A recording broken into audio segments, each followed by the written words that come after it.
जब देवताओं के राजा इंद्र ने देखा कि युवा तपस्वी त्रिशिरा अत्यंत शक्तिशाली होता जा रहा है, तो उसे भय हुआ कि कहीं वह दानवों का साथ न दे दे, और इसी डर से इंद्र ने उसकी हत्या कर दी। पुत्र की मृत्यु से शोक और क्रोध में डूबे त्रिशिरा के पिता ने प्रतिशोध लेने की ठानी और इंद्र के विनाश के लिए एक भयानक यज्ञ आरंभ किया।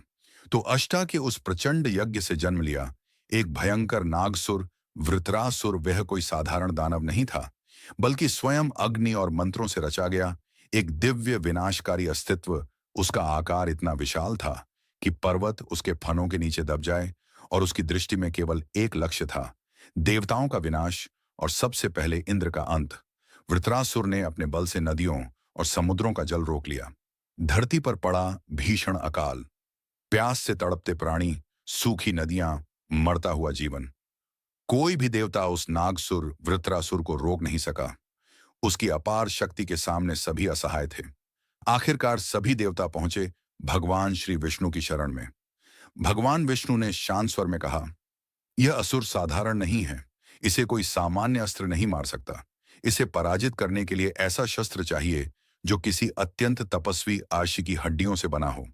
यह सुनकर देवता पहुंचे महान तपस्वी दधीच ऋषि के पास, और जब उन्होंने उन्हें सब कुछ बताया, दधीची मुस्कुराए।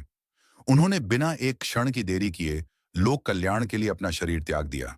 उनका शरीर भस्म हो गया और पीछे रह गई केवल उनकी हड्डियां, पवित्र और तप से भरपूर। इन्हीं हड्डियों से देवताओं ने रचा वज्र, एक दिव्य शस्त्र।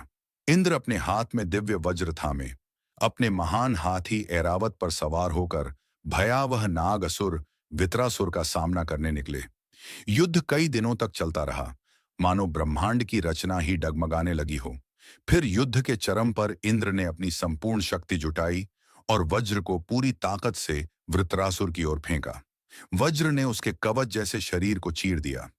एक भयानक गर्जना के साथ वह विशाल सर्पसुर धराशायी हो गया, और उसके द्वारा रोका गया जल पृथ्वी पर फिर से उमड़ पड़ा।